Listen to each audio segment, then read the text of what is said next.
Hello students, आज हम पढ़ेंगे क्लास 6 का चैप्टर 3 फाइबर टू फैब्रिक। इसमें सबसे पहले हम टॉपिक फाइबर पढ़ लेते हैं। यान से पहले हम फाइबर पढ़ लेते हैं। फाइबर क्या होता है?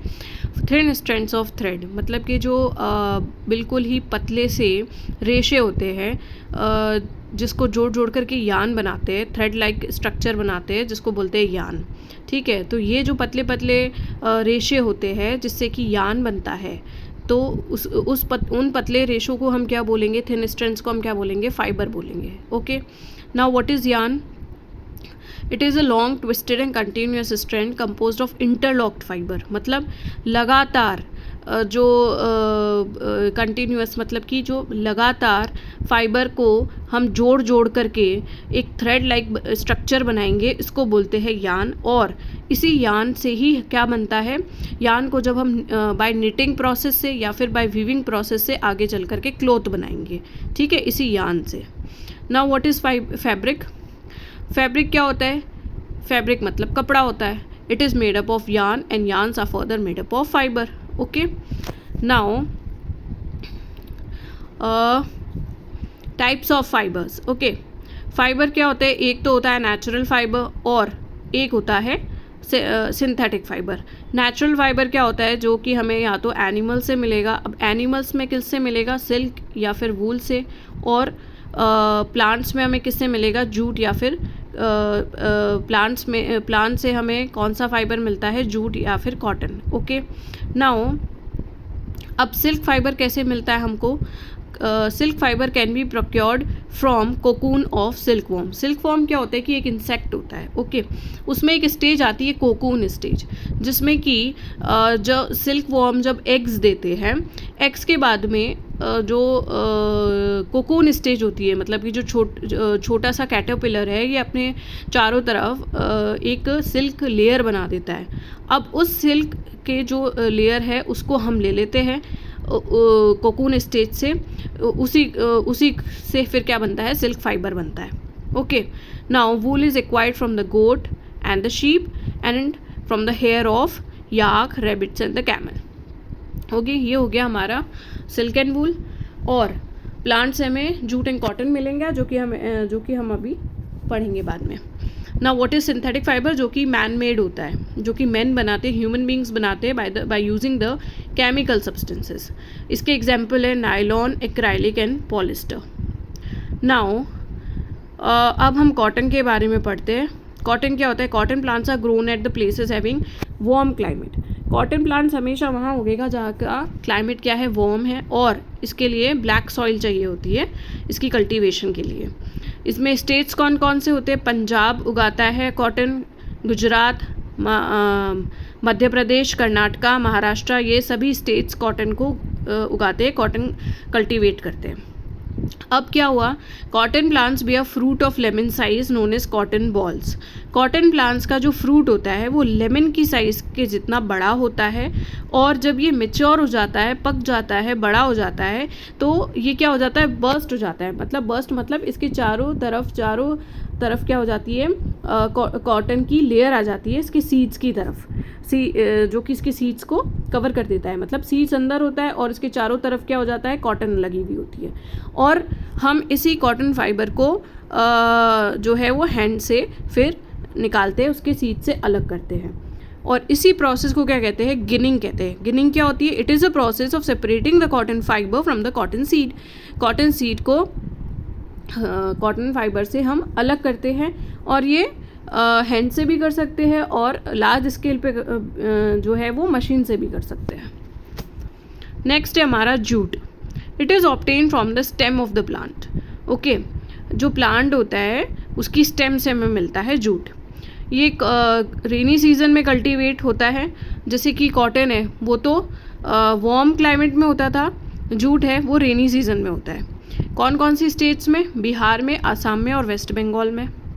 इसमें इसकी जो हार्वेस्टिंग होती है वो फ्लावरिंग स्टेज पे होती है। जब इसमें फ्लावर आने लगते हैं तभी इसकी हार्वेस्टिंग होगी।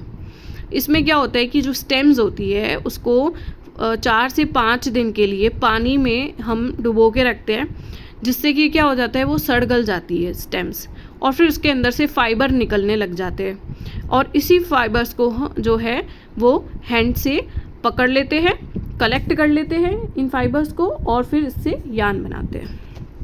नाउ अब है स्पिनिंग कॉटन यान, मतलब फाइबर से यान बनाने का process.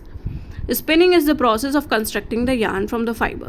In this process, fibers from a mass of cotton wool are twisted and this brings the fiber together to form a yarn. इसमें क्या होता है कि जो फाइबर होती है उसको लगातार कंटिन्यूसली ट्विस्टेड करा जाता है और इससे क्या बनता है, यान बनता है. और इसके लिए जो डिवाइसेस यूज़ होते हैं वो होता है टाकली एंड द चरखा. इस चरखा जो है वो महात्मा गांधी जी जो है वो यूज़ भी करते थे. आपने फ़ोटोज़ में देखा होगा महात्मा गांधी हमेशा चरखा लिए हुए रहते थे. वो क्या करते थे, कॉटन जो बॉल्स होती है उसको लगातार स्पिन करते थे जिससे कि जो है वो कपड़ा बनता था, थ्रेड बनता था, यान बनता था. ओके. और वो एंकरेज भी करते थे लोगों को ड्यूरिंग द इंडिपेंडेंस टाइम पे कि सब लोग चरखे से जो कपड़ा बनता है, यान बनता है, उससे बने हुए कपड़े पहने, ना कि जो ब्रिटेन मिल्स होती थी उसके कपड़े ना पहने. नेक्स्ट हमारी स्टेज आती है, अभी पहले हमने देखा था फाइबर से यान बनाना. अब यान से फैब्रिक कैसे बनता है वो पढ़ेंगे हम. ये दो प्रोसेस से होता है, एक तो होता है निटिंग प्रोसेस से और एक होता है वीविंग प्रोसेस से. निटिंग और वीविंग में क्या डिफरेंस है ये मैं आपको ऊपरी तौर पे बताऊं तो निटिंग में क्या होता है कि एक सिंगल जो यान होता है उससे बनता है कपड़ा, और वीविंग में क्या होता है कि दो यान होते हैं, उसको क्या करते हैं cross.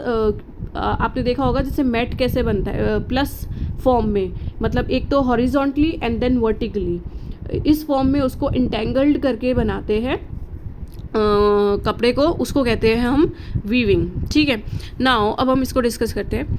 The process of and twinning यानी कि twisting together two sets of यान, मतलब कि दो सेट्स ऑफ यान, मतलब कि टू यान को क्या करेंगे टुगेदरली ट्विस्ट करके जो फैब्रिक बनता है, जो कपड़ा बनता है, उसको उस प्रोसेस को बोलते हैं वीविंग.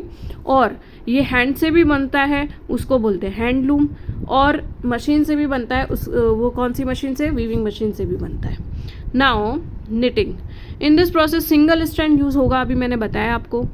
सिंगल स्ट्रैंड से जैसे कि हमारी जो मम्मी होती है, दादी नानी होते हैं, वो कैसे स्वेटर को कैसे करते हैं, एक ही यान यूज़ करते हैं, उसमें वो उसी यान से वो पूरा स्वेटर बन जाता है, उसको बोलते हैं निटिंग.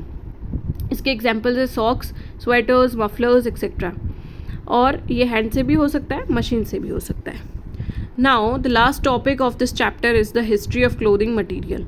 इसमें बस यही पॉइंट्स है कि अर्लियर जब लोग होते थे, जब उनको बिल्कुल भी जब कपड़ा वगैरह कुछ नहीं होता था, तो वो क्या यूज़ करते थे अपनी बॉडी को कवर करने के लिए, बिग लीव्स या तो एनिमल की स्किन या फर्स टू कवर देमसेल्व्स. और फिर उसके बाद में जब थोड़ा और टाइम बीता तो वो क्या बनाने लग गए, ट्विग से, जो लकड़ी की जो छोटी छोटी ट्विग्स होती हैं, और ग्रास से मैट्स बनाने लगे. फिर उसके बाद में धीरे धीरे जब फैब्रिक का होने लगा, टाइम आने लगा, तो उसमें अर्ली इंडियंस क्या बनाते थे, फैब्रिक वाले कपड़े या कॉटन से बने हुए कपड़े जो है वो बनाते थे, कॉटन से बने हुए फैब्रिक पहनते थे. नेक्स्ट है, in ancient Egypt cotton and flax were used to make the fabric. After the invention of sewing needle, यानी कि जो हमारी नीडल होती है, ओके, उसका जब इन्वेंशन हुआ तब जा कर के पीपल जो है वो कपड़े को स्टिच करके क्लॉथ बनाने लग गए. So that's all for today. ये चैप्टर हमारा फिनिश हो गया है. अगर आपको ये चैप्टर अच्छा लगा है तो please like and do subscribe to my channel. Till then keep studying. Bye.